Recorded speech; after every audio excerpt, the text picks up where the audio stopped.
Hey, what's up guys? Somebody here. New week, new episode. Tell me, if Aubass is in, does that mean Zungu is out? Let's go. That's how it goes? They keep asking about the best when they know it's me. Okay. Asking about the rest when they know it's me. Straight in, I guess. You know it's me. Let's kick things off with Mamelodi Sundowns. They're about to get a quality player on their hands, but to see Aubass, remember the guy that had a brilliant performance against Morocco? That win at FNB Stadium, helping TS Galaxy to get those clean sheets that they got. And I actually realized that Mamelodi Sundowns actually need this player. You know, sometimes I criticize Sundowns for, but why did you get that player? But I think this one that they need. Look at the options that they have at this current moment. Mvala is now a centre-back. He's no more playing within that midfield position. Kotsia, on the other hand, he's injury-prone, but we've seen in pre-season he's doing really well. And then Siebi, I don't think they need him. I really don't think they need him. I think he needs to move on. I mean, you can't keep going on loan and loan and loan and loan and loan. And then another player who has disappointed for me, Bongani Zungu, hardly fit. I mean, he's practically injured most of the time. And even when he's given minutes onto the pitch, he is disappointed. So I do think Aubass is definitely a need to cover for Tebogo Mokoena as well and give him that necessary competition. But I got a question, guys. Like, what has happened to Bongani Zungu? Like, he looks so unmotivated. He looks like he's not bothered anymore. Like, he doesn't want to be a top footballer. You know, when he came to Mamelodi Sundowns, I made noise about the fact that, wow, okay, this is quality. This is a player that definitely has to play. But he has not lived up to the hype. He hasn't. And we're talking about a player that's 30 years old. I mean, Lionel Messi's 35, 36, and he's kicking it off in the US. And I can't help feel like, why is it that, like, our players just look, like they go to Europe and then they just come back and it's, It's like they're not adding necessarily anything to the league. I mean, I'm even seeing similar stories to Thabo Klate.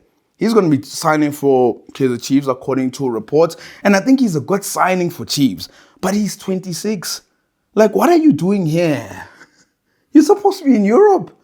In the same way, Bongani Zungu is also supposed to be in Europe. You're not supposed to be here. So please answer me that question. Why is it that when our players come back from Europe, they don't bring that experience that they're supposed to be bringing as well?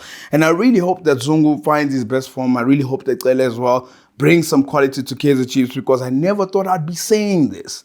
If Aubass comes into Mamelodi Sundowns, I don't think Sundowns need Zungu. Over a decade in journalism, a digital media producer related to one of the best wingers in the country. I asked him a simple question. Who's finishing first, second, and third? You'll be surprised at his answers. Another big guest on Playing the Feel Good Shakes, a journalist that has been in the industry for over a decade now, a digital media producer, now with the SABC. Guys, help me welcome Chad Klate. Hey, Chad. Feeling. You good, man? How's it, Shakes? Thanks for having me. I'm good, man. How are you? No, I'm all right, man. I know you down there covering the netball. You must have been happy when our ladies won. Yeah, no, it's a new experience for me, covering netball. But I think just getting to soak in that first day of play yesterday, and more than anything, just hearing that crowd roar for the Proteas, a packed Cape Town ICC. It was magnificent. I think the atmosphere definitely took the cake in terms of, you know, the experience, performance. Hey, I might be new to netball, but I think we could do better than what we did yesterday. Okay, no, as long as we secured the first win, which is something that I'm happy of. I'm sure you must have been asked this so many times, but I've never had the chance to ask it, right? So you are related to one of the best wingers in the country, someone who is one of the most decorated players in the country as well. I'm kind of wondering, sitting here, did you not fancy it? Like, did you not fancy winning a couple of Bafana caps, some medals, you know, crossing in the ball, scoring some great goals? I always think, you know what, I could have, maybe Dane is more talented than me, but I think I could have taken my career even further than he took his. Are you serious? Just in terms of, you know, yes, he was brilliant and everything, but I think in certain areas, my personality and, you know, just the way I am, I think I could have done a bit more with myself. He had the opportunity, obviously, to go abroad early on in his career, but a few issues here and there with having to go on trial and all that. And I think he was let down a bit by his agent. But I think me being the resilient, independent sort of person, I would have taken the ball by the scruff of its horns and made sure I go to Europe with or without an agent. And I feel he's great, but I could nudge him a bit and say, hey, I could have been better than you if I had made it. I mean, obviously, Dane Klate has gone on to make a success being on the pitch. You've made a success in your own stride. You've become a journalist for such a long time. You were with Kickoff for a long time as well. Covering football. Have you been watching Banyana at the World Cup, man? Yeah, no. So at SABC, we obviously, one of the broadcast partners. Yeah. We've shown a couple of games. I think it's one each day. And I'm part of that production team behind the scenes. So I've actually not just Banyana, I've covered a number of other teams as well. Nigeria, Zambia, a few teams, Morocco. So I've been up all hours of the night since the 20th of July, working on these things. To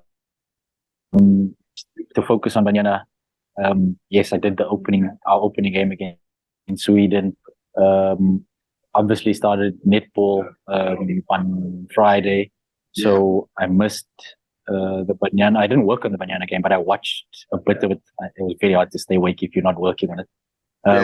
So I caught bits and pieces of the game against Argentina on Friday morning. I just thought, I think it's, very, very disappointed that we don't have more than 1 point. Yeah, no doubt. I mean, I watched the game against Argentina. I really genuinely felt like we should have won that game.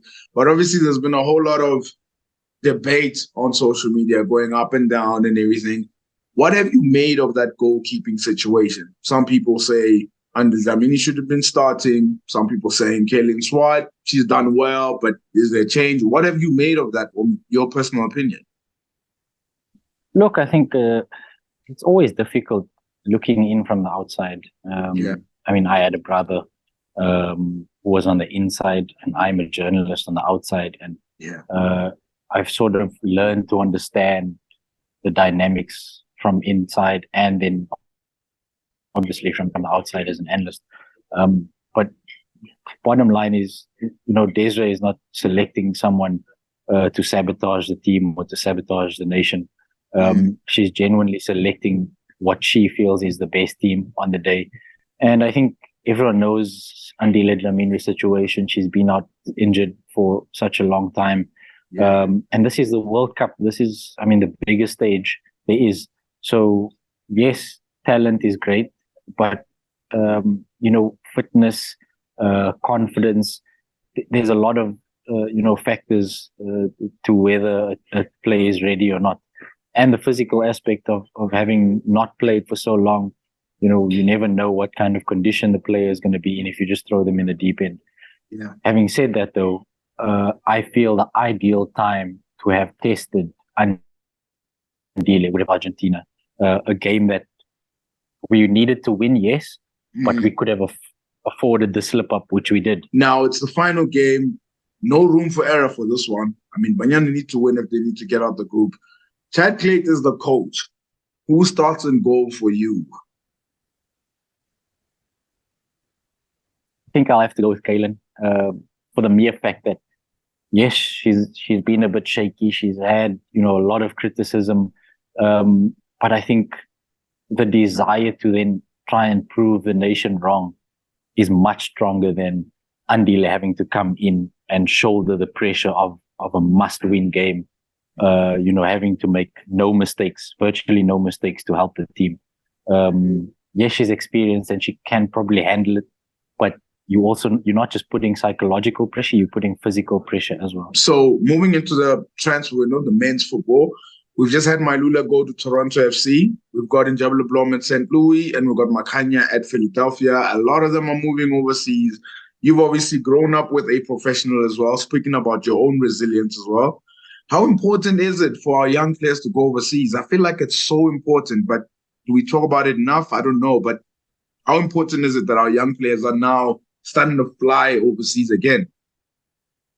Look, it's massive. We were having a bit of an office debate not so long ago about this Tapelo Maseko situation. Offers at Westerlo in Belgium, but he ends up going to Sundowns. And a lot of, the players SuperSport have sold have gone, across to their neighbors rather than abroad. And I understand where SuperSport are coming from, selling to Sundowns, but at the same time, we need, as a country, we need to export players abroad. The only reason why Maseko didn't go to Westerlo was because Sundowns offered more money.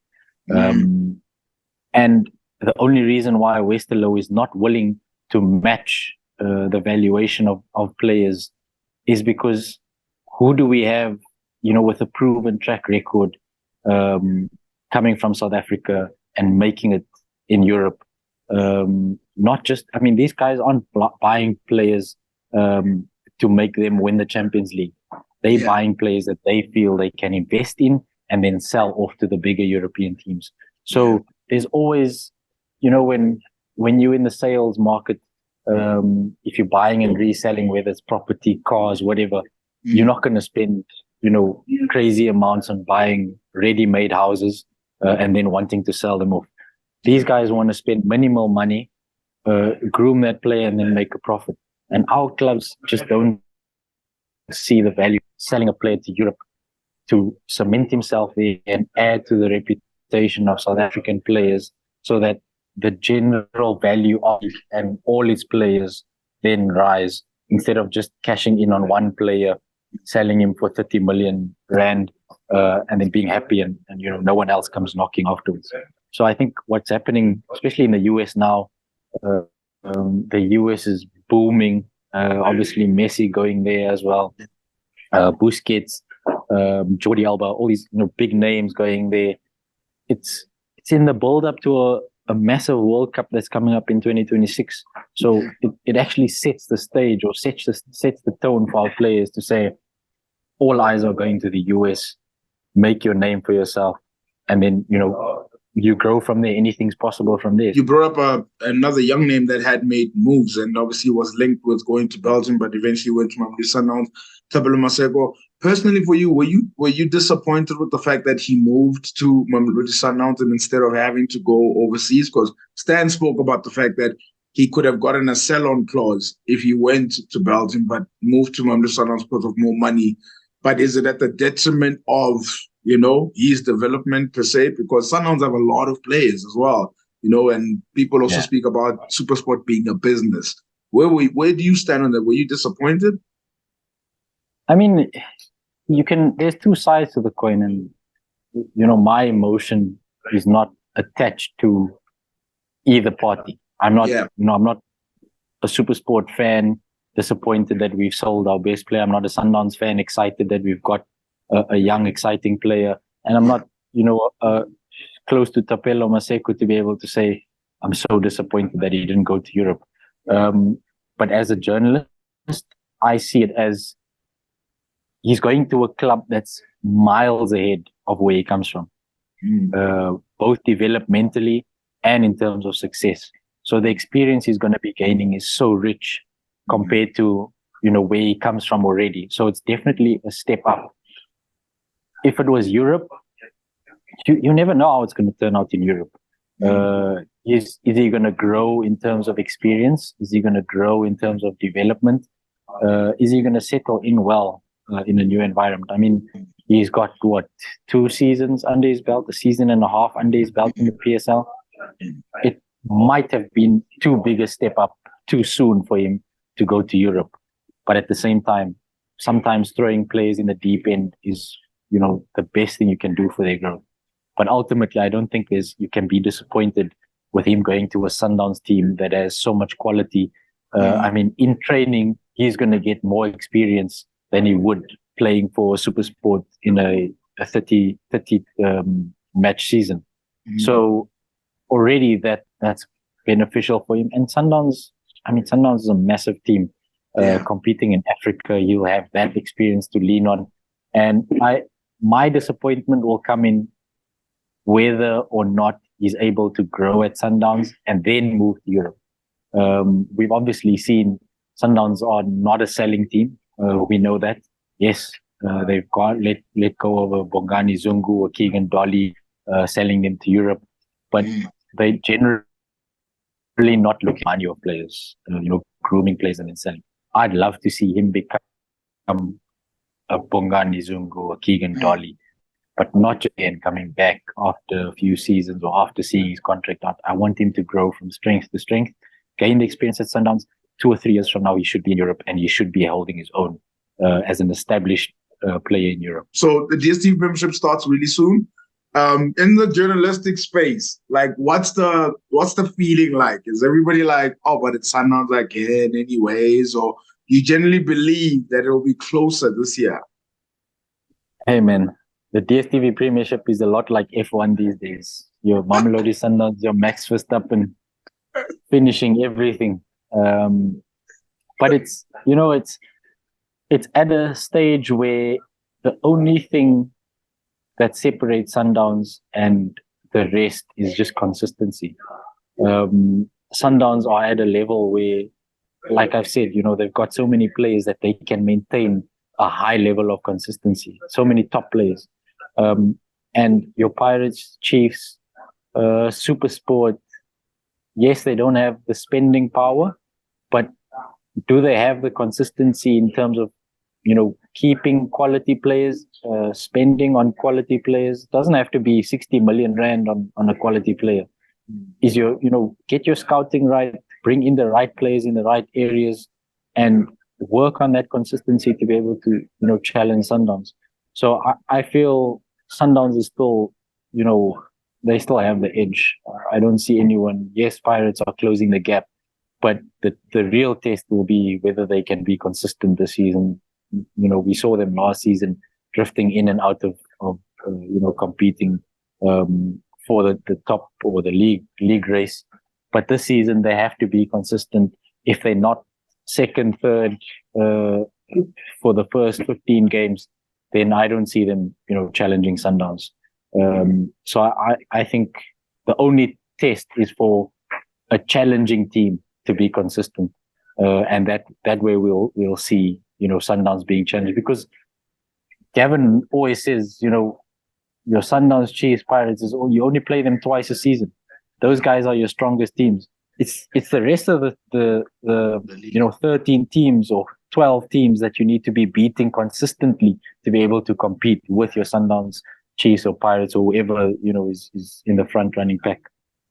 No, man, that's a very good point, because I actually did speak about that. The fact that, yeah, okay, you play Sundowns twice, but you have to play everybody else. And surely you can beat everybody else. So to put you on the spot as well, the CAF spots for next season. Number one, who finishes number one? I think you've already alluded to it. Well, 1, 2, 3. No, number one? Mamelodi Sundowns. Okay. That was it was coming anyways. Who finishes second according to Chad? Look, my mind tells me Orlando Pirates, simply because of, how they performed last season, Jose finding his feet and players beginning to understand him. But I know this is football, and I don't know. I know Orlando Pirates as well. So I think Gavin knows this game in and out. He knows this league. He knows how to win. Be it ugly, be it pretty, he just knows how to get results. So I'll go with Super Sport second. Wow. Okay, then the third spot. Who's taking the CAF Confed spot then next season? The third spot. Pirates. I think Pirates are different. Pirates should be top 3, if not second, then third. Out of curiosity, Chiefs finished 5th. Where do you think they will finish? Look, there's a lot of talk around Molefi Nteki coming in, and yes, it's continuity, but I still feel Chiefs lack the edge in terms of, overall club management. I think there's too much going on behind the scenes, talk of, trophy drought and transfer speculations. And I feel the club is always under pressure and they do very little to relieve that pressure. They sort of feed into the talks of, oh, Chiefs must sign big players, Chiefs must do this. I mean, last season, if you remember, they said they're sticking with Arthur Zwane. They shut down rumors that there was going to be a coaching check, and then, a few weeks or months later, you've got a reshuffle, and it just shows, a bit of a lack of foresight for me. I don't think they've got building blocks where they can say, okay, this season our target is top 6 or top 5, and then build from there and try and improve. They're constantly tinkering here and there, selling players, releasing players, signing this player, signing that player, having this player on trial. It just shows, they're all over the place, and it's almost like scatterbrain, if I could put it that way. So if they are, more focused, and I think Coach Molefe is one person who I can say, he believes in building blocks. So I think if they can, stick with him, I don't think the season will be, fruitful for them. But if they can stick with him and the fans, don't make too much noise and put pressure on the club again, then they can, start building momentum from here. It's the same thing we saw with Coach Steve. He was constantly under pressure, having to change things around to appease the supporters, and it's not healthy for the club. It's not healthy for the supporters because they just keep growing more frustrated. They just all have to be in the same mindset that, listen, this is the foundation we're laying and we're sticking with it for the next 3 years. Please be on board, and the Chiefs fans have to buy into the vision. No, man, I fully agree with that. I think there's a level of inconsistency with regards to some of the decisions that they've been making. Chad, for me, I think you should continue covering football whenever you can. I mean, when the netball is done, I would love for you to cover, because some of the knowledge that you've dropped for me today has been absolutely amazing. And you've been an amazing guest, man. I really just want to say thank you for coming onto the show and also being so nice. Every time I've always had to interact with you as well, man. Dude, this industry is small. We have to support each other. We all on the same path. We're all here for the betterment of South African football. So it's all love. Always happy to jump on when you need me. And yeah, appreciate the faith in my knowledge as well. Now, 100%, man. Throughout the season, you'll get another phone call from me, most definitely. Sweet shake. All the best. And let's enjoy this 2023-2024 season, man.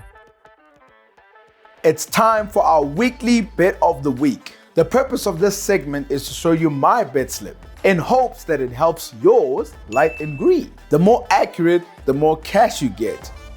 Let's get into it.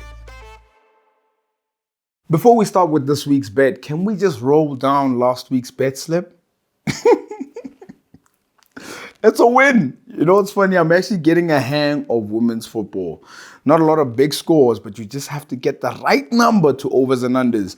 This week, Argentina taking on Sweden over 1.5. Banyana going up against Italy, a must win over 2.5. Jamaica against Brazil over 1.5. Panama taking on France straight win. Republic of Korea going up against Germany straight win. And of course, the DSTV Premiership, SuperSport United going up against Richards Bay. I've gone with SuperSport to win straight.